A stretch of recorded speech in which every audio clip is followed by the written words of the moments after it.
त्याचा कर्माचा सिद्धांत त्याला भोगावा लागतो आणि जसं ज्यानं कर्म केलं तसं त्याचं भोग जैसे ज्याचे कर्म तैसे फळ देतो ईश्वर जगी जीवनाचे सार घ्यावे जाणे सत्वर जगी जीवनाचे सार घ्यावे जाणे सत्वर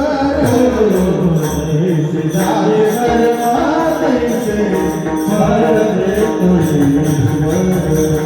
जैसे ज्याचे कर्म तैसे फळ देतो ईश्वर